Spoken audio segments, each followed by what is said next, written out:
안녕하십니까. 나이스 신용평가 지형삼연구원입니다. 석유화학 산업 구조 개편 영향 분석, 가시적 효과와 남겨진 과제를 주제로 발표를 진행하도록 하겠습니다. 발표는 이와 같은 순서로 진행될 예정입니다. 먼저 구조 개편의 필요성과 현재까지 진행된 추진 내용을 살펴보겠습니다.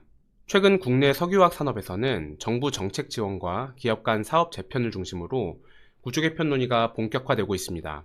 구조적 공급 과잉과 글로벌 시장 내 열의한 원가 경쟁력, 적자 수출 장기화에 따른 차입 부담 확대 등으로 일부 회사의 경우 사업 지속 가능성에 대한 우려도 높아지고 있습니다.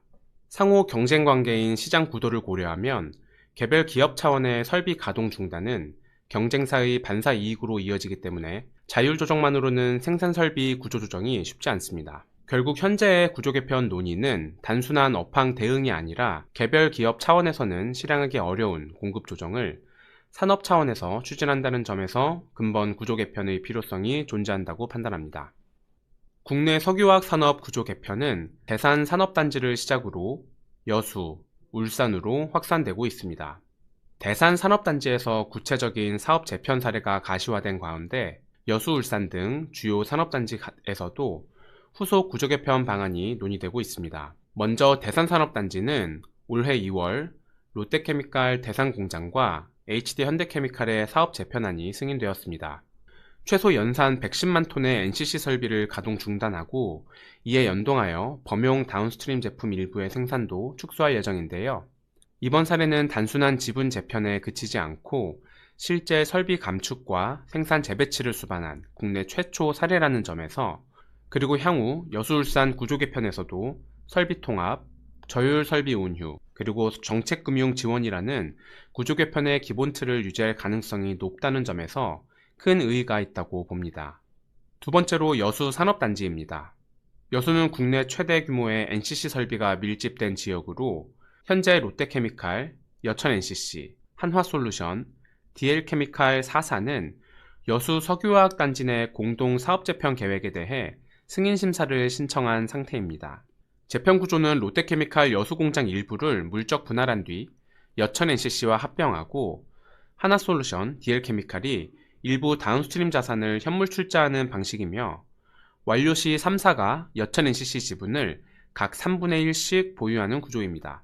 특히 여천NCC가 보유한 에틸렌 생산 설비 중 약 138만 톤 규모의 2,3공장을 운휴할 계획이며, 여기에 여수단지 내에서는 LG화학과 GS칼텍스를 중심으로 한 별도의 재편 시나리오도 논의되고 있습니다. 해당 시나리오가 현실화될 경우 여수 단독으로도 정부가 목표로 하는 공급 능력 감축 규모인 240만 톤에서 340만 톤의 대부분을 달성할 수 있을 것으로 보입니다. 마지막으로 울산 산업단지를 보시겠습니다.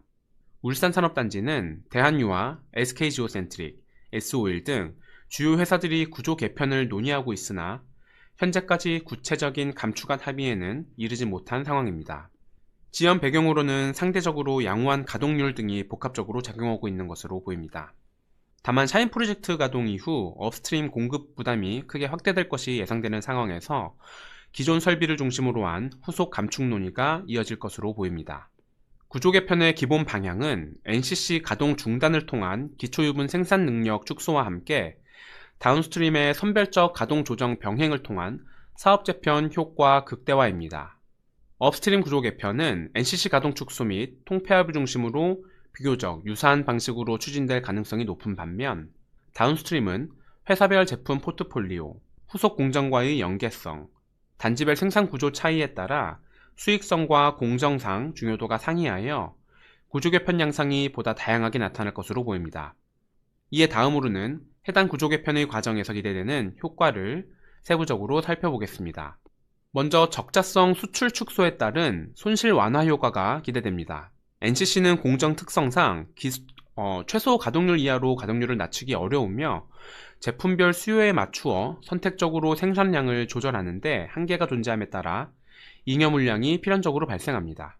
그런데 최근 다운스트림 업황 부진으로 내수 기초유분 수요가 위축되었고, 이에 따라 해당 잉여 물량의 수출 전환이 지속되고 있습니다. 문제는 수출 물량이 본질적으로 운임, 이러한 어떤 추가 비용을 수반한다는 점에서 내수 판매보다 경제성이 열이하다는 점입니다. 동일한 원가 구조에서도 수출 경제성은 내수 판매보다 열이할 수밖에 없으며, 여기에 중국 경쟁사들의 원가 우위와 중국 정부 지원에 기반한 공급 확대로 수출 시장에서의 가격 경쟁이 국내 시장보다 훨씬 치열해지고 있는 상황입니다. 즉 국내 석유화학사는 수출 과정에서 손실을 감내할 수밖에 없는 상황인 것입니다. 따라서 구조 개편을 통해 적자성 수출 물량을 축소한다면 국내 석유화학사의 손실 규모는 완화될 것으로 분석합니다.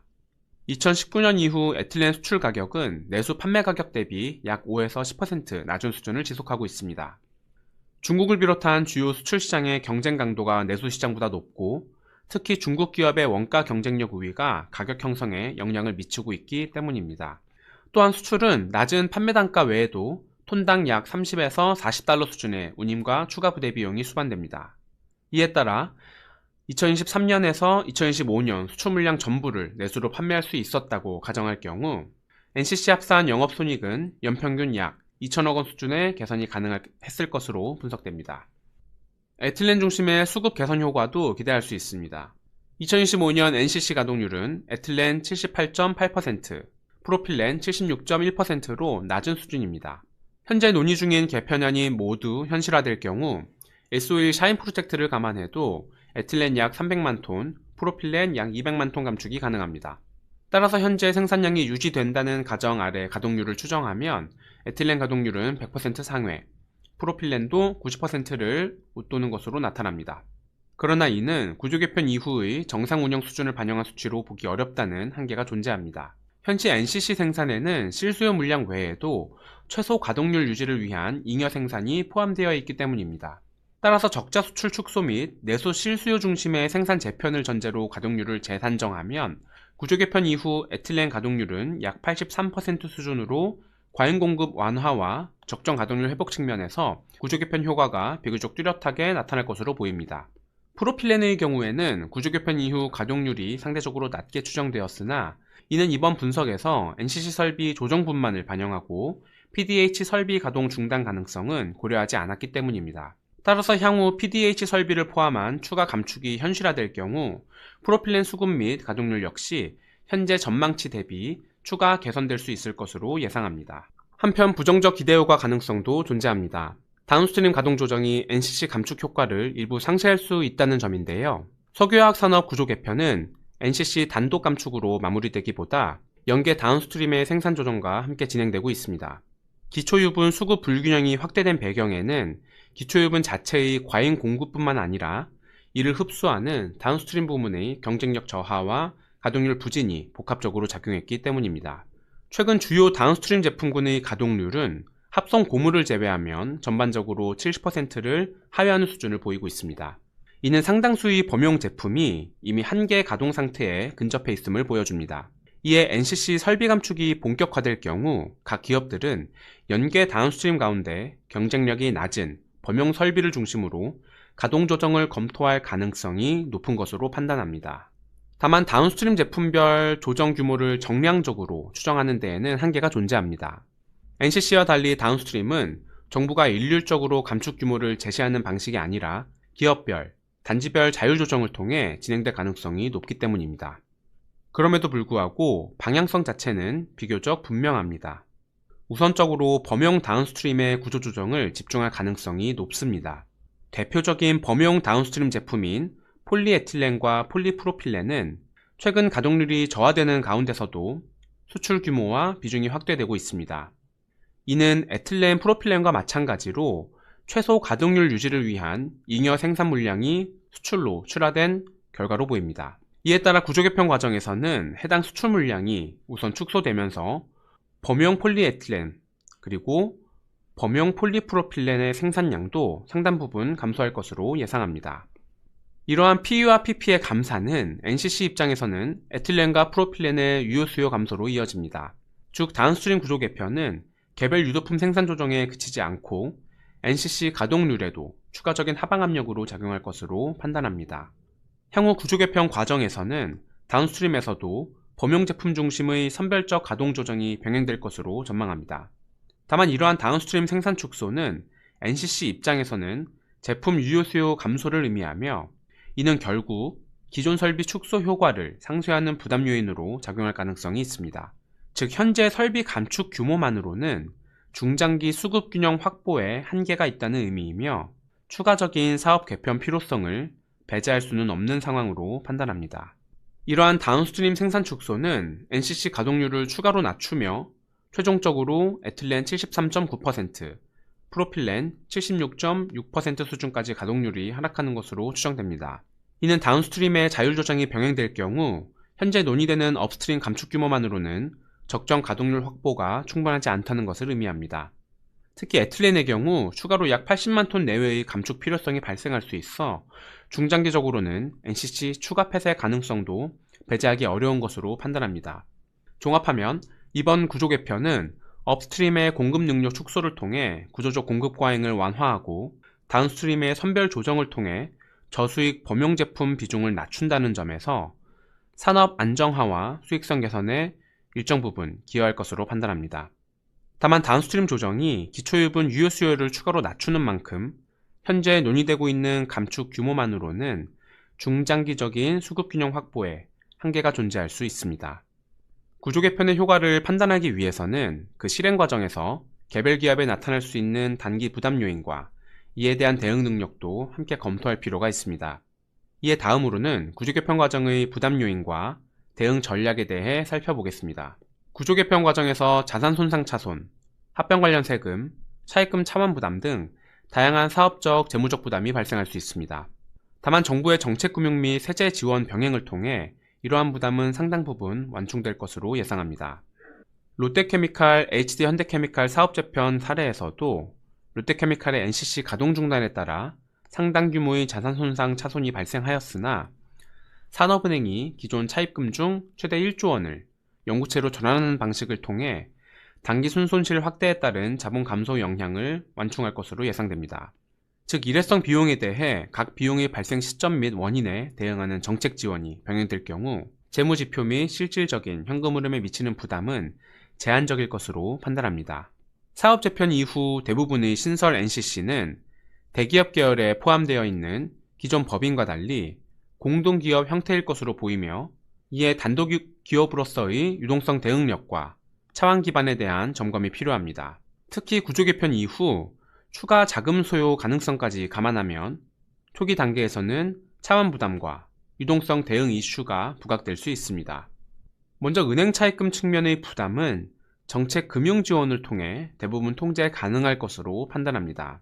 롯데케미칼, HD현대케미칼 사례에서도 사업 재편 기간 중 약 7.9조 원 규모의 은행 차입금에 대한 상환 유예 및 기존 금융조건 유지와 함께 신규 투자 등 약 1조 원 한도의 별도 신규 자금 지원 등의 정책 금융 지원이 확인된 바 있습니다.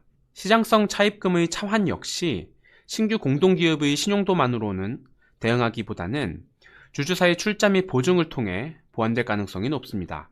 실제로 롯데케미칼과 HD현대오일뱅크는 공동기업 NCC 출범 시 사채 상환 대응 목적 등으로 양 주주사가 각각 0.6조 원씩 총 1.2조 원을 출자할 계획이며 여천 NCC 역시 주주사의 현금 지원 또는 보증을 바탕으로 회사채 차환이 이루어지고 있습니다. 결국 신설 NCC의 단기 유동성 부담 자체는 정책 금융과 주주사 지원을 통해 상당 부분 관리될 수 있을 것으로 판단합니다. 그러나 이는 반대로 공동기업의 재무 부담이 실질적으로 기존 주주사에 잔존하는 구조임을 의미하기도 합니다. 따라서 구조 개편 이후에도 신설 NCC의 자체 재무 안정성보다는 주주사의 지원 의지와 여력이 중요한 재무 완충력으로 작용할 것으로 판단합니다. 전쟁 등 지정학적 변수는 원료 수급, 물류비, 환율 등 주요 손익 변수의 변동성을 확대시켜 구조 개편의 단기 성과에 영향을 미칠 수 있습니다. 또한 일부에서는 전쟁이나 공급 차질로 특정 회사의 가동이 위축될 경우 여타 회사들의 수급 여건이 일시적으로 개선되면서 구조 개편 필요성이 약화될 수 있다는 해석도 제기될 수 있습니다. 그러나 이러한 효과는 어디까지나 외부 충격에 따른 일시적 환경 변화에 가깝고 공급 과잉 등 구조적 문제를 근본적으로 해소하는 것은 아닙니다. 오히려 외부 충격이 확대될수록 개별 기업 차원의 대응만으로는 수익성과 재무 안정성을 방어하기 어려워진다는 점에서 산업 전반의 체질 개선과 사업 재편 필요성은 더욱 높아진다고 보는 것이 타당합니다. 또한 현재와 같이 구조개편 필요성에 대한 정부와 산업계 간 공감대가 유지되는 환경에서는 단기 업황 반등이나 일시적 수급 개선만으로 구조개편 기조가 후퇴할 가능성은 제한적인 것으로 판단합니다. 앞서 살펴본 바와 같이 근본 구조개편은 공급 과잉 완화와 수익성 저하 압력 축소 측면에서 상당 부분 의미가 있습니다. 다만 이번 재편만으로 국내 석유화학 산업의 구조적 문제가 모두 해소된다고 보기는 어렵다는 점에서 구조개편 이후에도 남아있는 중장기 과제를 점검할 필요가 있습니다. 구조개편 이후에도 경쟁환경 악화가 심화됨과 동시에 구조적으로 열의한 원가 경쟁력이 지속될 가능성이 존재합니다. 구조개편 이후 NCC 가동률이 의미 있는 수준으로 회복된다는 결론은 적자 수출 물량이 줄어들고 내수 판매가 일정 수준 유지된다는 가정을 바탕으로 합니다. 그러나 중장기적으로 이러한 가정이 계속 유효할지는 불확실합니다. 한국 석유화학 회사들은 이미 중국 경쟁사 대비 원가 경쟁력에서 상당한 열의 상태이며 중국의 대규모 증설 기조가 이어질 경우 국내 시장 역시 중국산 범용 제품의 유입 영향을 받을 가능성이 높습니다. 최근 석유화학 제품 전반에서 중국산 수입이 증가하는 추세를 보이고 있고 범용 제품에서 이러한 흐름이 더욱 두드러집니다. 중내수 시장 역시 더 이상 안정적인 수요 기반으로만 볼 수 없는 상황입니다. 또한 2026년 하반기 중 SOL의 TC2C 설비가 가동될 경우 국내 업스트림 유분 시장 내 경쟁은 한층 심화될 것으로 판단합니다. TC2C 기반 설비는 기존 단독 NCC 대비 원가 측면에서 우위를 가질 가능성이 높아 국내 회사 간 경쟁 구도 내에서도 원가 격차가 확대될 수 있기 때문입니다.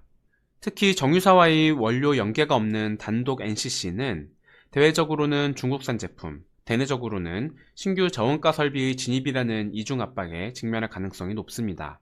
결국 이번 구조 개편은 한계 설비를 정리해 손실 규모를 축소하는 데에는 의미가 있으나 원가 구조 자체를 바꾸거나 구조적 경쟁 열의를 해소할 수 없다는 한계를 가집니다.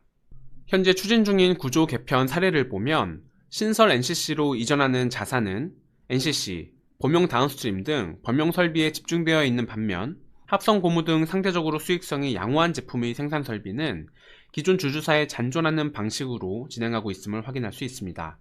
즉 신설 NCC는 출범 초기부터 사업 포트폴리오 측면에 구조적 제약을 안고 있는 셈입니다. 이러한 사업 경쟁력 한계를 감안할 때 신설 NCC는 출범 이후 단기간 내 자체 현금 창출력만으로 사업 영속성과 재무 안정성을 확보하는 데 어려움이 있을 것으로 보입니다. 이에 따라 구조 개편 이후에도 공동기업의 재무 안정성 저하 추세가 계속될 경우 기존 주주사의 추가 지원 부담이 지속될 것으로 예상합니다. 이와 함께 추가 구조 개편 가능성도 잔존하고 있습니다. 일본 사례를 살펴보면 일본은 구조조정 이후에도 업황 부진과 글로벌 경쟁 심화에 대응하기 위해 에틸렌 설비 통폐합, 합작법인 설립, 생산기지 재배치 등을 지속적으로 추진해왔습니다. 이처럼 산업 구조 개편은 일회성 조치로 종료되기보다는 시장 여건 변화에 따라 단계적으로 확장되는 경우가 많습니다. 앞서 언급한 바와 같이 중국의 지속적인 증설과 SOL의 샤인 프로젝트와 같은 매기의 진입은 구조 개편 효과를 일부 약화시키는 요인으로 작용할 것입니다. 이에 따라 향후 업황 흐름, 그리고 글로벌 수급 상황에 따라 추가적인 설비 감축, 사업 통폐합, 생산구조 재편 등의 조치가 재차 요구될 가능성이 존재합니다. 결과적으로 국내 석유화학 산업의 구조 개편은 단일 이벤트가 아닌 산업환경 변화에 대응하기 위한 중장기적인 조정 과정의 시작으로 보는 것이 타당하며 향후에도 시장 여건 변화에 따른 추가적인 구조 개편 가능성이 상존하는 것으로 판단합니다. 향후 신용평가 계획입니다. 근본 석유화학 구조 개편은 단기간 내 산업의 구조적 경쟁력을 회복시키는 조치라기보다 가동률을 개선하여 손실을 줄이고 높아진 유동성 위험을 완화하는 데 의미를 둘 수 있습니다. 한국 석유화학사는 구조 개편 이후에도 여전히 주요 경쟁국인 중국 대비 구조적 원가 열의에 있으며 향후 SOL 신규 설비 진입 가능성까지 감안하면 이번 재편만으로 산업 펀더멘털이 근본적으로 바뀐다고 보기는 어렵습니다. 다만 적자 수출 물량 축소와 비효율 설비 정리를 통해 산업 전반의 손실 부담을 완화할 수 있다는 점에서 이번 구조 개편은 산업의 지속 가능성을 높이고 체질 개선을 위한 시간을 확보하는 1차 조정으로 판단합니다. 향후 신용평가 과정에서는 구조 개편의 진행 상황과 정부 지원 측의 구체화 정도, 주주사 지원 방식 등을 함께 점검할 계획입니다. 또한 기존 주주사와 신설 공동기업을 구분하여 접근하여 기존 주주사에 대해서는 구조개편 과정에서의 손실인식, 추가 출자 및 보증 제공 부담, 잔존 사업의 실적 안정성 등을 점검할 계획입니다. 신설법인에 대해서는 통합 이후 가동률 회복 여부와 함께 주주사 지원 여부 등을 중점적으로 확인하고 필요시 신용등급을 재산정할 예정입니다. 이상으로 발표를 마치겠습니다. 감사합니다. 미국 이란 전쟁 장기화 및 호르무즈 해협 봉쇄로 고유가 기조가 지속될 경우 국내 석유화학 산업에 미치는 영향에 대해서 궁금해하셨습니다. 답변 부탁드립니다. 미국 이란 전쟁 장기화와 호르무즈 해협 봉쇄는 국내 석유화학 산업에 전반적으로 부정적으로 작용하고 있습니다. 원재료 조달 차질, 나프타 가격 상승, 물류비 및 환율 부담 확대, 가동률 조정에 따른 고정비 부담 확대 등이 주요 부담 요인으로 작용하고 있는데요. 국내 석유화학 산업은 나프타 기반 NCC 중심 생산 구조와 높은 중동 노출도로 인해 근본 사태의 영향이 타 산업 대비 더 크게 나타나고 있고 이미 일부 업체들은 가동률 하향, 조기 정기 보수, 불가항력 선언 등을 통해 대응하고 있습니다. 특히 단독 NCC의 부정적 영향이 크고 정유사 연계 NCC, 다운스트림, PDH 순으로 영향 강도는 차별화될 가능성이 높을 것으로 보고 있습니다. 고유가 기조가 미치는 영향에 대해서도 궁금증이 많으셨는데요. 고유가 기조가 장기화되고 호르무즈 해협 운항 재앙이 이어질 경우에는 단기적인 긍정적 레깅 효과에도 불구하고 4월 이후에는 나프타 가격 상승분이 투입 원가에 본격적으로 반영되면서 주요 제품 스프레드는 재차 축소될 가능성이 높을 것으로 봅니다.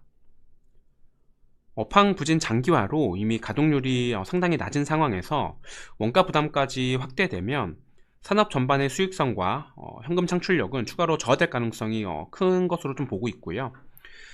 특히 중동 원재료 조달 비중이 높고 또 자체 원료 대체 능력이 낮은 회사에 대해서는 가동 중단 라인 확대와 또 낮은 가동률의 장기화에 따른 유동성 부담 확대 가능성을 함께 점검할 필요가 있습니다. 두 번째 질문입니다. 미국 이란 전쟁이 구조조정 추진 방향에는 어떠한 영향을 미칠 것으로 예상하는지, 또한 신용등급 하방 압력을 야기할 수 있는 유가 수준과 그 지속기간은 어느 정도인지에 대해서 설명 부탁드립니다. 구조조정 관점에서는 긍정적 시나리오와 부정적 시나리오가 동시에 존재합니다.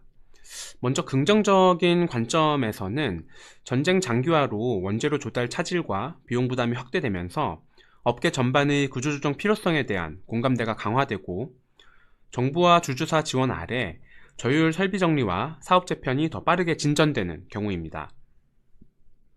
실제 현재 구조 개편은 대산여수 울산 3대 단지를 중심으로 확산 중이며 적자 수출 물량 축소와 비효율 설비 정리를 통해 손실 규모를 줄이고 산업의 연착륙 가능성을 높이는 방향으로 진행되고 있습니다.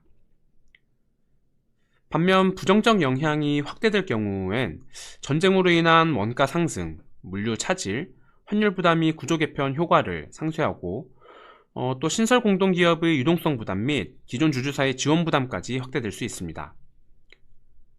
즉 구조 개편은 손실 완화에는 의미가 있으나 원가 구조 자체를 바꾸거나 구조적 경쟁 요리를 해소하는 조치는 아니라는 점에서 외생 충격 장기화 시엔 그 구조조정의 효과가 상당 부분 제한될 수 있습니다. 신용등급 관점에서 보면 특정 유가 수준만으로 일률적인 하향 트리거를 제시하기는 어렵습니다. 실제 신용평가 과정에서는 특정 유가 수준 자체보다는 전쟁과 어떤 고유가 기조의 지속 기간과 또 호르무즈 해협 봉쇄 장기화 여부, 원료 대체 조달 가능성, 가동 중단 라인 확대 여부, 각사별 유동성 대응력, 그리고 주주사의 지원 가능성 등을 복합적으로 고려하게 됩니다. 정리하면 고유가 기조가 연말까지 유지되고 또 호르무즈 해협 분쟁이 장기화될 경우 국내 석유화학 산업은 단기 레깅 효과를 제외하면 전반적으로 펀더멘털 하방 압력이 우세할 것으로 봅니다. 구조조정은 손실 축소와 산업 영속성 확보 측면에서 필요성이 더욱 커지겠지만 전쟁 장기화로 원가, 물류, 환율 부담이 확대되면 구조개편 효과가 일부 희석될 수 있습니다. 신용등급 역시 단순 유가 레벨보다 실제 조달 차질, 가동 중단 확대, 현금 창출력 저하, 유동성 부담 확대가 확인되는 국면에서 더 큰 하방 압력을 받을 가능성이 높을 것으로 봅니다. AA- 등급 화학사들이 단기간 내 A+ 등급으로 조정될 가능성은 어떻게 보고 계시는지요? 아울러 이러한 등급 조정 이벤트를 촉발하는 주요 트리거는 무엇으로 보면 될지요? 라는 질문이십니다. 네, 답변 요청드립니다. 네, 신용등급 관련해서 많은 궁금증이 있으실 거라 생각합니다. 현재 SK지오센트릭, 그리고 하나토탈에너지스, 하나솔루션 등 장기 신용등급 기준으로 AA-급 회사들 대부분에 네거티브 아웃룩이 부여되어 있고요. 이에 따라서 하향 조정 압력은 이미 상당한 수준으로 그렇게 좀 보고 있습니다. 지난해 6월 아웃룩 조정 이후에 현재 1년이 경과한 가운데 2025년 연간 실적도 대부분 대규모 적자를 기록한 만큼 이번 정기평가에서 중점적으로 모니터링할 필요가 있다고 보고 있고요. 다만 현재는 지금 미국이란 전쟁과 또 석유화 구조 개편이라는 큰 불확실성이 동시에 작용하고 있어서 당장 A+ 하향을 단정하기는 어려운 상황입니다. 전쟁 장기화로 고유가, 고환율, 원재료 조달 차질이 지속될 경우에 수익성과 현금 창출력이 추가로 저하될 수 있으나 반대로 또 구조 개편이 예상보다 빠르게 진행되면서 저율 설비 폐쇄, 적자 수출 축소, 또 가동률 개선 효과가 가시화될 경우에는 하방 압력을 일부 완화할 수도 있습니다. 현재 주요 모니터링 요인은 전쟁 장기화에 따른 설비 셧다운, 그리고 구조 개편 지연, 그리고 이에 따른 대규모 적자 및 재무부담 확대 여부입니다. 단순히 적자가 발생했다는 사실 자체보다는 적자 장기화에 따라서 에비타 창출력이 크게 저하되고 또 차입 부담이 확대되면서 회사채 차환 부담 확대와 유동성 저하 등을 비롯해서 주요 재무지표가 구조적으로 약화되는지의 여부를 검토할 예정입니다.